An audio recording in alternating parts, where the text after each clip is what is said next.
Hello everyone, and welcome to another episode of Fantasy Express.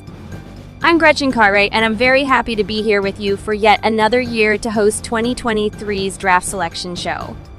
Just like last year, we'll be traveling from city to take a look at a few teams in the CTN as they await the position in which they'll be making their draft picks. If you happen to look at our league website, which of course is ctnfootball.com, you'd know that one of our stops this year is Virginia Beach. So without further delay, let me send it over to my fellow correspondent and favorite drinking buddy, Croatia Molden. Hey, thank you, Geralt. You're hilarious. And I'm going to find all the hotspots tonight before this is over.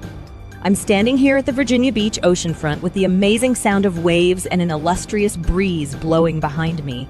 The Wavemakers would love to put last season in their rear view, and having a good draft pick could be just what they need to make that happen.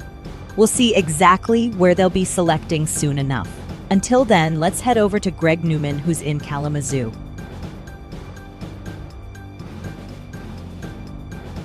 Good evening, Carisha, and yes, I am in Kalamazoo, Michigan, where I'll be tasked with pulling double duty, as not only do we have the Bobblemen to cover, but the returning Eastwood Easy Riders as well. Both teams are looking to give this city something to be happy about in a location that's been in a championship drought for quite a long time. I hope, for both teams' sake, to see you again very soon. Standing by where you can literally smell the excitement in the air is Alicia Corey, and she's taking in every bit of Mile High. Oh my goodness! The Mile High Cushmasters most definitely know how to throw a party. Put your hands up! Put your hands up! These are scenes of what was going on around me earlier, and I'm sure they're still going on at the moment.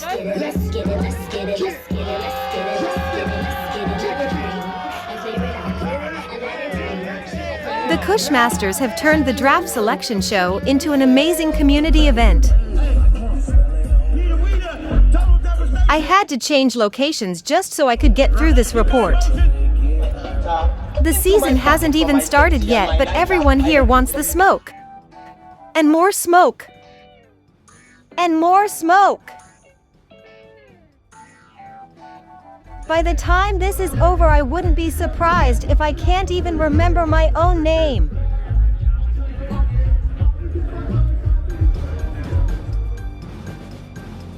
We'll find out within the next half hour where Mile High will be selecting.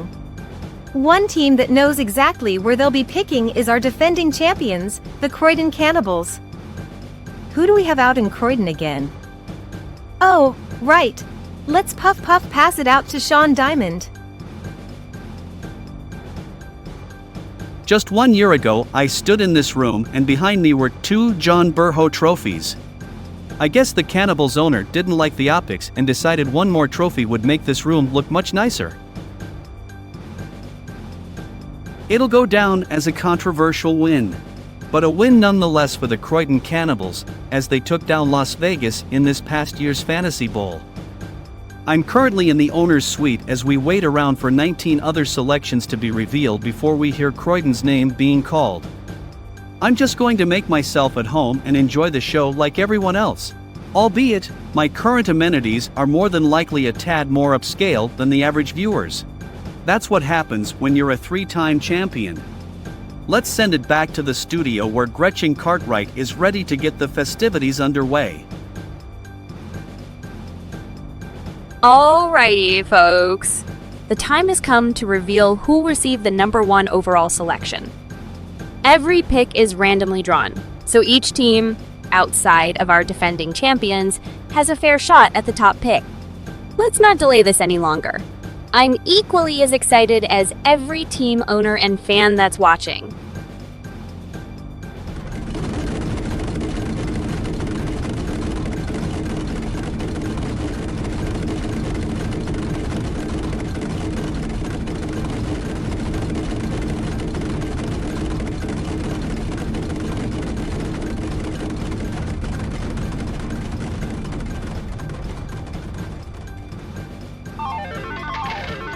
Oh, wow. The number 1 pick goes to the Kansas City Fusion. This will be Kansas City's 5th season in the CTN, and one of their best accomplishments is that they've made it to the playoffs in each of their first 4 seasons. Unfortunately, on the flip side of that incredible stat is the fact that the Fusion are 0-4 in the playoffs. Kansas City selected 10th in last year's draft and picked up running back Joe Mixon. They would end the season with a 7-6 record, along with a quick exit in the wildcard round thanks to divisional foe, the Carson Cadets. This is the first time KC has ever held the top pick. So there's a ton of interest to see if they make the selection that not only gets them their inaugural playoff victory, but possibly a fantasy bowl as well. During this broadcast, we'll be keeping our eyes on what's happening out there in the Twitterverse. Social media is definitely chiming in on the news, and there's quite a variety of opinions and feedback. My goodness. Some of this might actually be bulletin board material for the Fusion. All eyes are on you, Kansas City. Now, let's see who'll be selecting at pick number 2.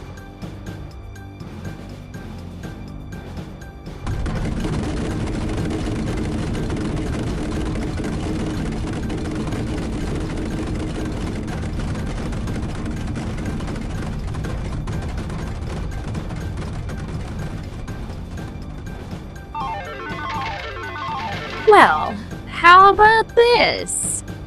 The team that was responsible for Kansas City's season ending will be selecting right after them. The second pick in the 2023 CTN draft belongs to the second-year Carson Cadets. In Carson's rookie season, they made it all the way to the Pacific Conference Championship after finishing the regular season with a 7-6 record, just like their central counterparts, Kansas City. Things only get better for the Cadets in year 2 as they stay within the top 3 picks. Last season, Carson held pick number 3 and selected quarterback Josh Allen, who was the unquestioned leader of their offensive attack. Carson set the bar high in their rookie season, and we're all excited to see if they can match or improve upon the standard they've set for themselves. Let's continue on and see who will possess selection number 3.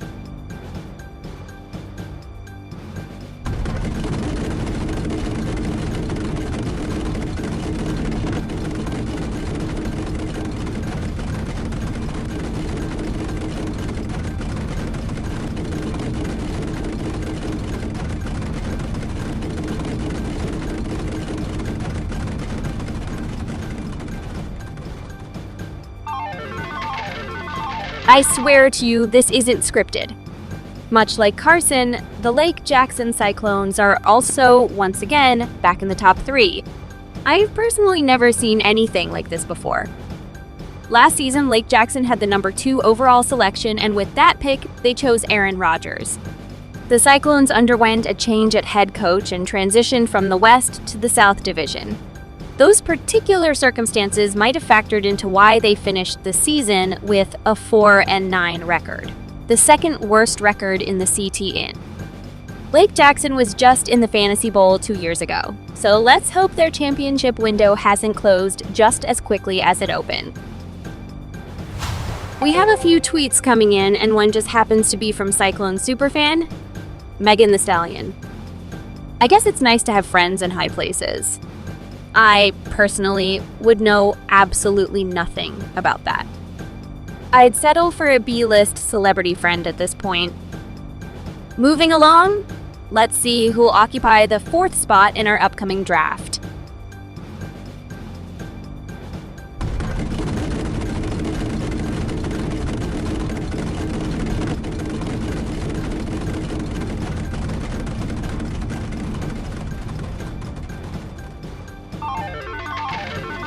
I was afraid there might have been some hard feelings between myself and ownership when I called our recipients of the 4th pick lovable losers in last year's show.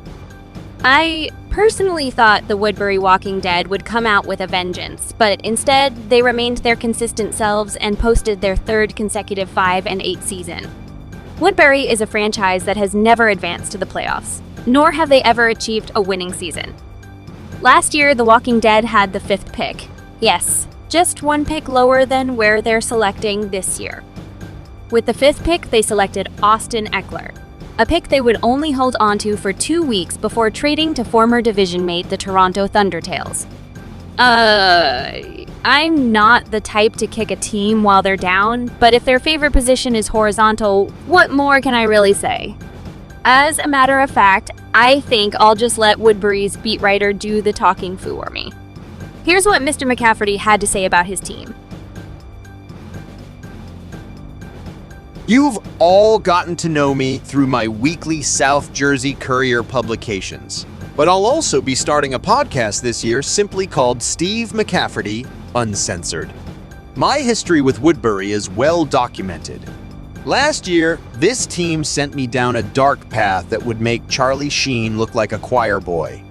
Booze, pills, and prostitutes. The cheaper, the better. You guys ever watch HBO's Atlantic City Hookers? It Ain't Easy to Be a Hoe? Yep, we're talking about those types of prostitutes. Every year, it's just one losing effort after another. And this misery, it all starts with our ownership. Tell me, who makes trades inside of their own division? At this point, I think Georgie Boy is just trolling the fans. And let me make this clear. We support the Woodbury Walking Dead, not George Burr. There's a difference. If Donald Trump wanted to buy The Walking Dead, I'd be all for it. Not even R. Kelly could piss away our funds as much as George Burr does. Hey, I like a surprise just like the next guy. And Woodbury winning more than 5 games this season would definitely be one surprise for the history books. I'll just leave you all with this. And if you want to hear more, check out my podcast because I don't want to bring down the mood of this show any more than I already have. I take my fantasy football just how I like my BDSM, punishing and painful. I'd say that about sums it up. The 5th selection is ready to be revealed. Let's see who's selecting a quarter of the way through this year's draft.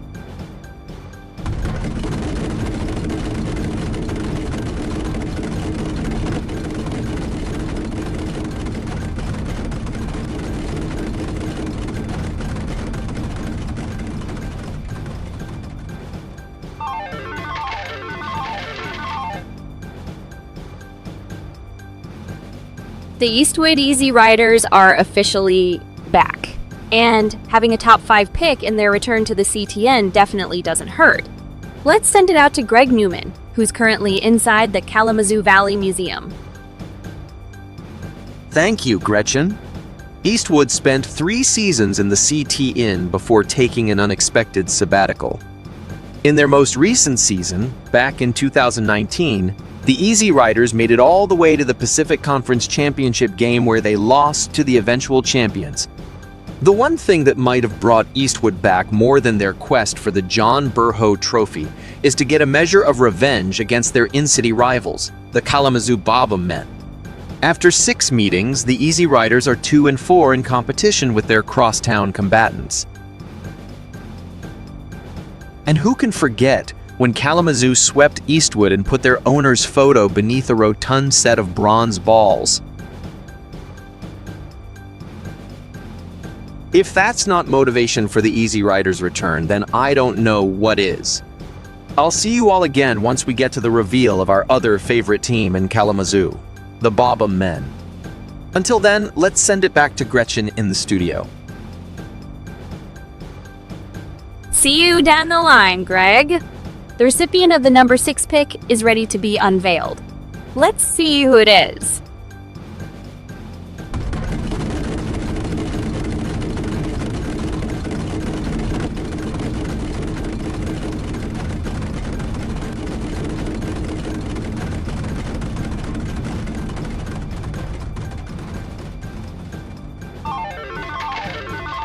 Congratulations to the San Francisco Vatos on what was an amazing 3rd year in the CTN.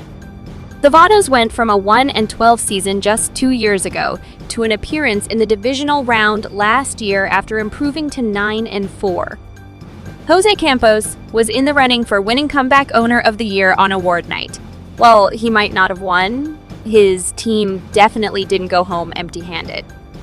Last season, San Francisco held the 4th overall selection and drafted Justin Jefferson. Picking up Jefferson was one of the reasons the Vatos led the league in scoring. This draft pick could determine if San Francisco continues to progress or regress in 2023. The Twitter feed certainly isn't disappointing us tonight. Check this Vatos fan out as he celebrated finding out his team has the 6th overall pick.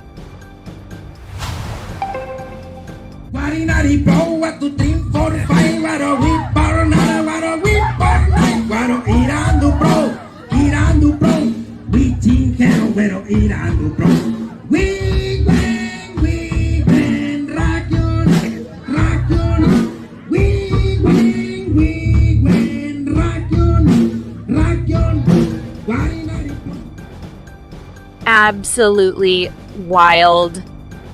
Selection number 7's on tap. Let's see who's drafting next.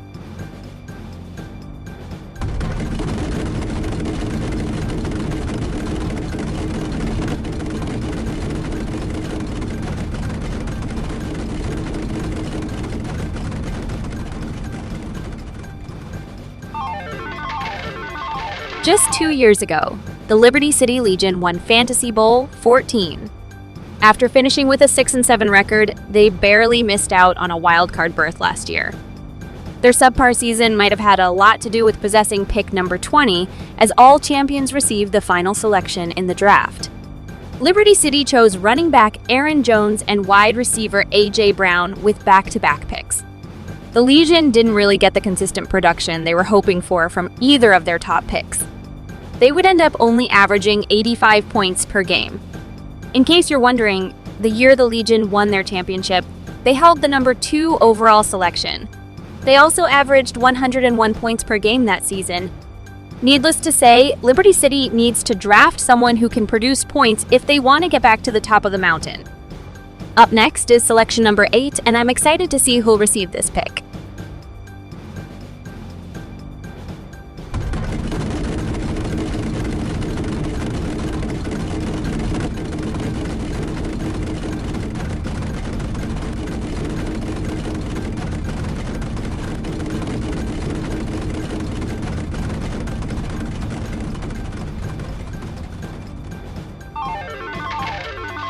If there were ever 2 teams that hate each other, it's these 2.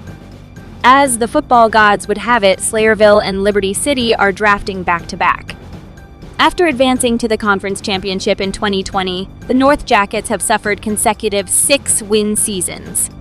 Last year, Slayerville drafted at number 9 and selected wide receiver Cooper Kupp. The North Jackets have a torrid history at running back, but it seems they've finally found their guy in Nick Chubb. Somehow Chubb fell to Slayerville in the 2nd round at pick number 32. While incredibly front-loaded, Slayerville really suffered in the depth department. Then, once Cooper Kupp got injured in Week 10, it was all downhill from there. As you can imagine, the Twitterverse is really having a good time with the fact the Legion and North Jackets are drafting in succession. These are probably some of the best jokes you're going to see between these 2 fan bases.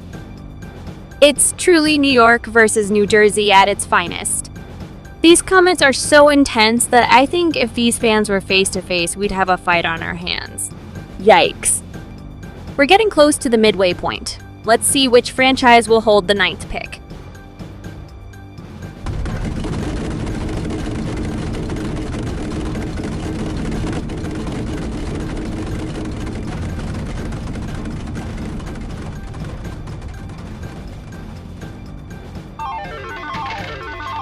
Yay!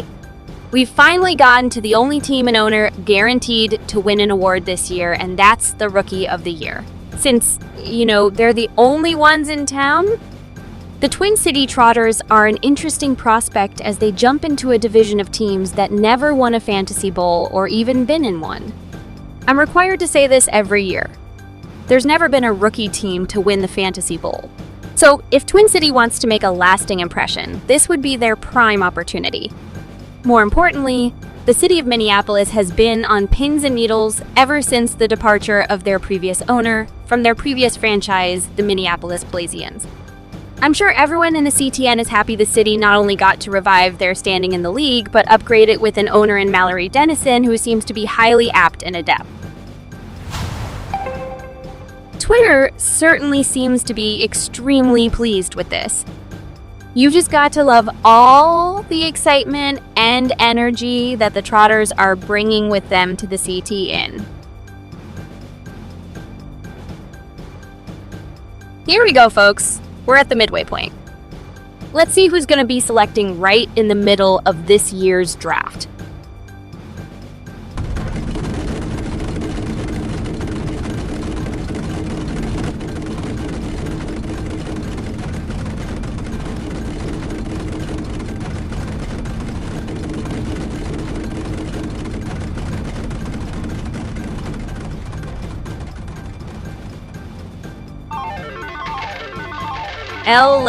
LA, big city of nightmares? If you ask some fans, that's exactly what they'll tell you. The hype machine was putting everything they had into the elitists, but all anyone got in return was a middle-of-the-road pedestrian 6 and 7 outcome. The elitists notoriously receive late-round draft picks, so for the fact they're selecting at 10 instead of 11 like last year, that could be a good sign. With that 11th pick, they selected running back Najee Harris. Harris didn't have a double-digit point performance until week 6 and was relatively benched by week 8. I gotta tell ya, I was pretty surprised when I was told a certain individual wanted to speak on the Los Angeles Elitists season. Apparently, Lake Jackson isn't the only team with a famous fan. Ladies and gentlemen, there's nothing more I can say except, here's the one and only Snoop Dogg. This your boy Big Snoop Dizzle, and I was feeling real good when I found out the elitists were moving to LA. We've had the Los Angeles Dons, the Hollywood Scene, and my personal favorite, the Long Beach Drive, with both the Scene and Drive bringing championships to the city. Needless to say, I wasn't the least bit impressed with that funky-ass performance by the elitists after their first year in town. I don't know what they were doing in Palm Beach, but somebody better tell them we some pimps over here. The elitists were out there looking like some hoes. They looked like they should have been dancing in one of my homeboys' videos. I might have to coach this team after that garbage I saw last year. Hey, Trey Hollis, we don't do that loser shit over here, cuz. Get your squad together or I'ma have a few of my homies from the Rollin' 20s show you what LA's all about. We don't throw no yellow flags, cuz. When you see the blue flags come out, you know what's cracking. You heard it first from your boy Uncle Snoop. You can either shape up or get shipped the fuck out. I'm pretty much still in shock that Snoop even watches the CTN, but that just goes to show how incredible this league is. I'm not sure how we follow that, but the elitists better get it together or lay low. 1, 2, 3 into the foe. The elitists don't want Snoop Doggy at they do. I think I better move on to pick number 11 now.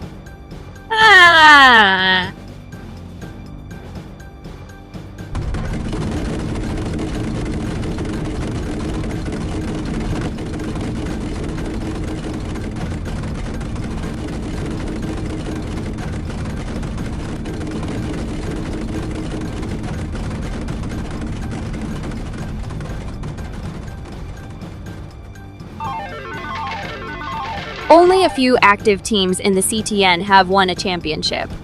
Croydon, Liberty City, Virginia Beach, Lebanon, and our number 11 selectors, Guthrie. Just like Lake Jackson, their move to the south definitely seemed to be a setback.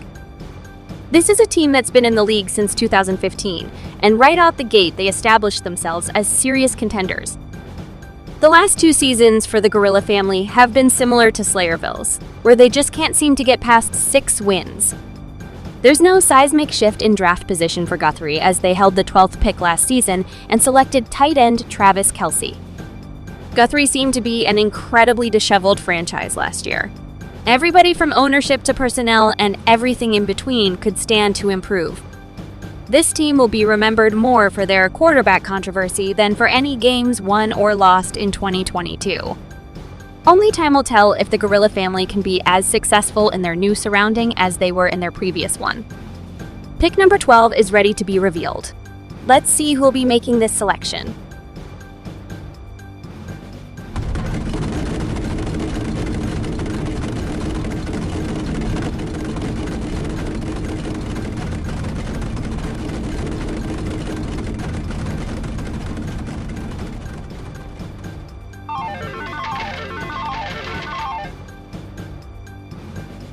It appears we'll be staying within the South Division with this pick. Let's head back out to Virginia Beach, where Carisha Molden is standing by to cover the Wavemakers. Thanks again, Gretchen. Virginia Beach is making a nice jump in draft position from last year, moving from 18th to 12th. The Wavemakers selected running back Javonte Williams, but sadly he would be lost for the season with a knee injury by week 5. Not only did they struggle to find consistent play in the backfield, but they also underwent somewhat of a quarterback carousel as well. Approaching week 10, Virginia Beach was 6-2-1. They would end the season winless, finishing with a 6-6-2 record. This would be the franchise's first time missing the playoffs in their 4 years of existence. Well, guys, I'm off the clock. It's time I head inside to the Hot Tuna, where the party is absolute litty. Best of luck to Virginia Beach. There's this drink that I just have to try called the Firecracker Crush. It's made with whipped vodka, Sprite, and topped with a bomb pop. Back to you, drinking buddy. You know what, Carisha? Next year, you need to be in the studio, and I need to be the one on assignment. Be smart out there, okay? Remember, what happens in Virginia Beach doesn't stay in Virginia Beach. Let's move along and see who holds pick number 13.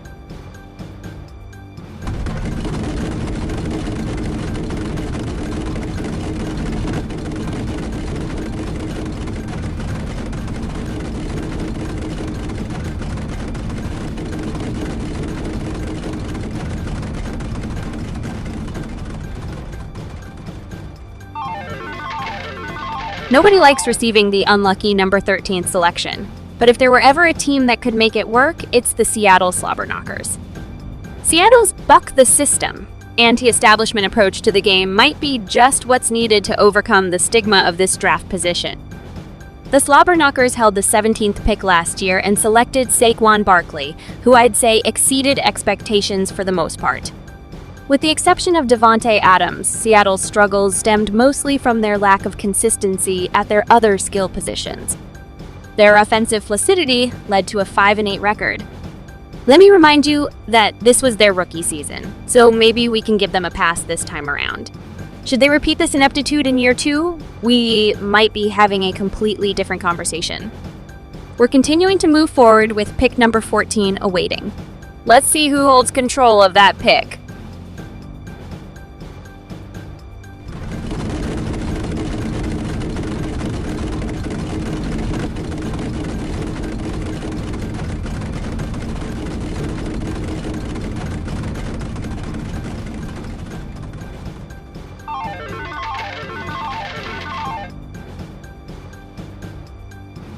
I know Greg is very excited to have his double duty shift come to an end. Kalamazoo is officially on the clock and we're going to send it back to the Kalamazoo Valley Museum. It's a pleasure to be back with you all again. Well, the Baba men of Kalamazoo already had a lot of pressure on them, but with Eastwood returning, their plate just got a lot more full. For the time the Easy Riders were out of the CTN, Kalamazoo had a 20-18-1 record. Adding to that, they were 0-1 in the playoffs, so it's easy to say the Baba men didn't capitalize off of their rivals' absence. Kalamazoo's playoff loss came last year in the divisional round to defending conference champions Las Vegas.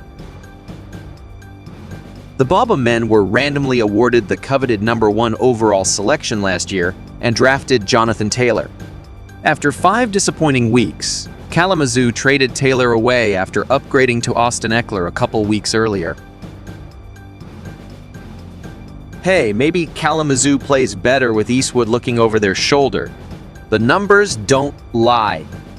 We'll all be eagerly anticipating when these two franchises touch grass in the coming weeks. Gretchen, back to you in the studio. Thank you again, Greg. Enjoy your night, and I couldn't agree more with your assessment. With this upcoming selection, we'll be 3/4 of the way through our festivities. Let's see who's soon to be on the clock at number 15.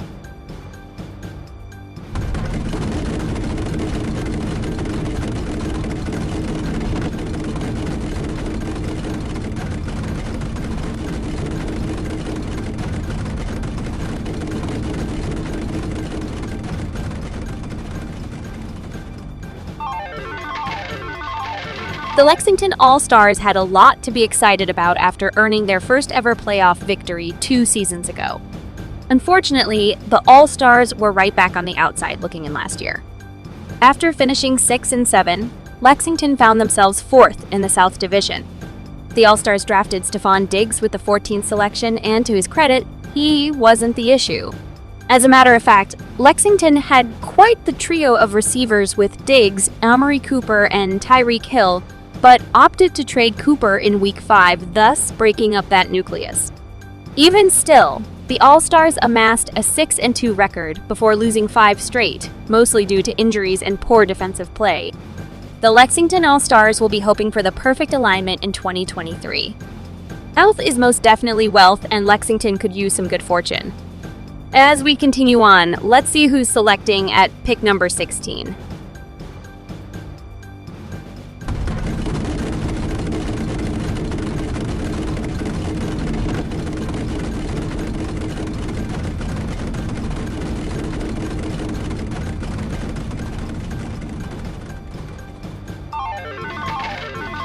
Who would have imagined we'd have a team back in Baltimore after so many years? With Toronto's exit, an opening occurred in the East Division, and the former Cleveland Bullets jumped at the opportunity to come home. Brian Hall, owner of the Baltimore Clackers, is a homegrown Baltimorean. Most importantly, after a tumultuous rookie season, Mr. Hall seems to have a clean bill of health, and we're also very thankful for that. This is the first time in 8 years this city had a franchise, and their previous team got them to Fantasy Bowl 6. I know everyone here is excited that Mr. Hall might be the guy to bring the city a John Burrow trophy. His team will have to do a lot better than they did last year, though. Cleveland's 2-10-1 record was the absolute worst in the CTN. It'll be intriguing to see if Baltimore is all hype or legitimate threats. We're ready to see who's getting their man at pick number 17. I wonder which way the balls are going to bounce this time.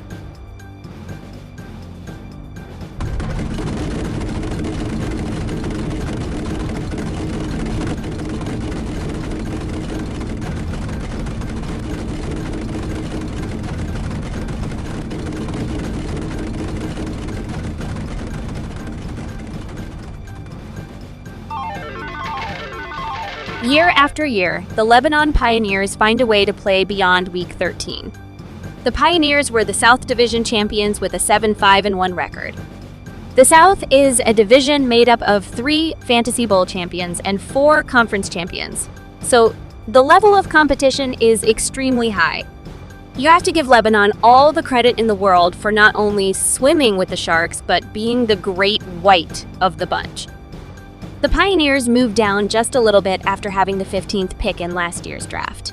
They would select running back Leonard Fournette and rely on him heavily after losing their starting quarterback early in the season. Much like their South Division counterparts Lexington, who knows how far they can go if they can maintain a healthy roster. We'll just have to wait and see what the future holds for the Pioneers. Now, let's see what the future holds at pick number 18.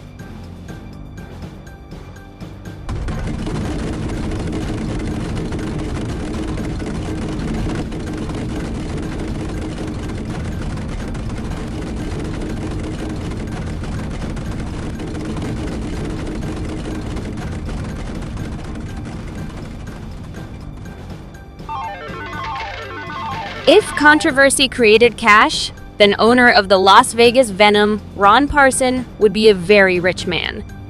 We all know the story of how Fantasy Bowl 15 transpired. It was very unfair for both owners, but even more so for Mr. Parson, with his team being on the losing end. We'll touch more on that later. For now, let's focus on our defending Pacific Conference champions' successes.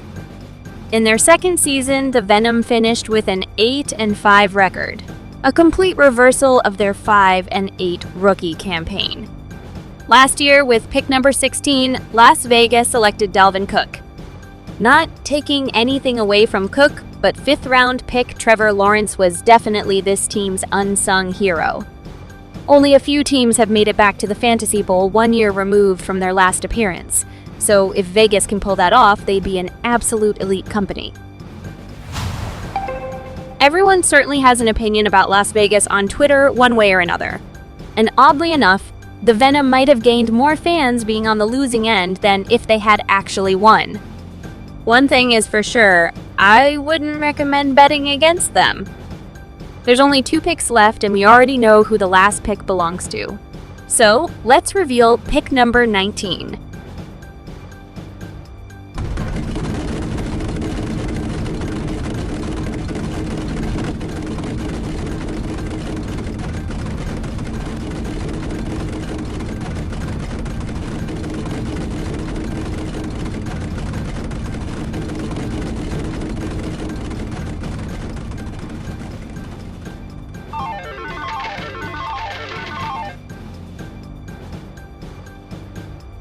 By process of elimination, I'm sure you already knew it was the Mile High Cushmasters that would be occupying the 19th position in this year's draft. Let's send it back over to Alicia Corey, where I heard the forecast is cloudy with a chance of munchies. Thanks, Gretchen.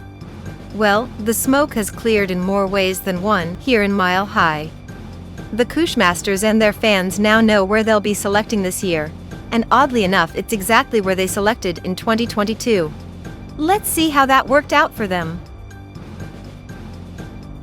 Well, they selected running back Alvin Kamara and traded him for the number 1 overall selection, Jonathan Taylor, in Week 5. Taylor was only a moderate upgrade. Prior to the season beginning, the Cushmasters had left the Central Division and traveled out west. They were early season favorites to win the division thanks to their quick success within the CTN. They were literally in the Fantasy Bowl just 3 years ago, and that was in their rookie season. Much like Lake Jackson and Guthrie, the adjustment of switching divisions wasn't a successful one. Mile High finished with a 6-7 record last year, their franchise's first losing season. I'm so hungry and so tired. Let's send it back to the studio. Thankfully, the CTN does not test for the usage of marijuana. We are finally at the last selection of our program. Let's get those balls rolling and reveal the most unsuspenseful pick of the night.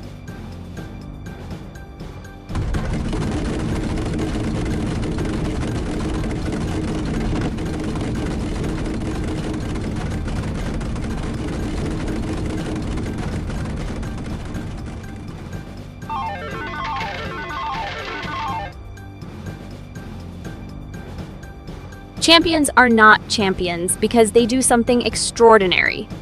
It's because they do the ordinary things better than anyone else. Congratulations to the Croydon Cannibals and their owner Cameron G. for winning Fantasy Bowl 15. The Cannibals are once again at the apex of the CTN, and Sean Diamond is standing by to tell you all about it. The Croydon Cannibals are like movie stars, and the rest of the league are their supporting cast. Fantasy Bowl 1, Fantasy Bowl 4, Fantasy Bowl 7, Fantasy Bowl 8, and Fantasy Bowl 15 all featured the Croydon Cannibals. Their 3 John Burho trophies now ties the Hollywood scene and the man the championship is named after for most all time. It wasn't the most celebratory of times due to the unfortunate injury of Croydon's own Damar Hamlin during the Fantasy Bowl, but we can't discredit the amazing work this team put in over the course of the season. The Cannibals led as the championship game was prematurely halted, with Las Vegas having none of their personnel active for play. While I sympathize for the Venom fanbase, they had already legitimately lost the game before the game was called. So enough with all the conspiracy theories. Even Damar Hamlin himself has chimed in on the naysayers. He stated, "I'm sorry my injury took the attention away from this incredible season by the Cannibals organization. They set a franchise record for wins, going 10-2-1. And they also powered through the playoffs by an average win margin of 35 points. A lot of people fail to remember that I was part of their defense from day one, so it's especially hard for me to watch their achievements get overshadowed. Hey, I'm good. I'm healthy, and I'll be on the field this fall, hopefully back with the Cannibals. To disrespect the champions is to disrespect everything I step on the field for. Thank you, Croydon, for all your support, and thank you as well to the fans. It's because of the Cannibals that I can say that I'm a champion." That was very eloquently put. As Damar said earlier, the Cannibals reached 10 wins for the first time in franchise history. They held the 8th pick where running back Derrick Henry miraculously fell to them, but it would be in the 3rd round where they'd find their team MVP, Joe Burrow. Their owner, Cameron G., had a quote in the locker room that read, "We cannot be what we want to be by remaining who we are." Mr. G made all the right moves not only during the season, but before the year even began. The hiring of head coach Eric Crouch was just the injection this franchise needed. It's par for the course that we mention how no team has ever repeated as champion. This won't be Croydon's first time trying to make that happen, but I'm sure they're more motivated than ever before to add that milestone to the long list of conquests they've already conquered. Hey Gretchen, it's definitely going to be one interesting season. Back to you. As always, this has been just a phenomenal show. Thank you to each and every one of you that tuned in to see each team's draft position. The CTN is more than just a fan base. It's a family. We're now well underway into our 16th season, and next week at 9 p.m. Eastern Standard Time, all of our owners will be entering their respective war rooms on draft day. I can't wait to see all of you in attendance. The excitement is going to be palpable. Have a good night, everyone.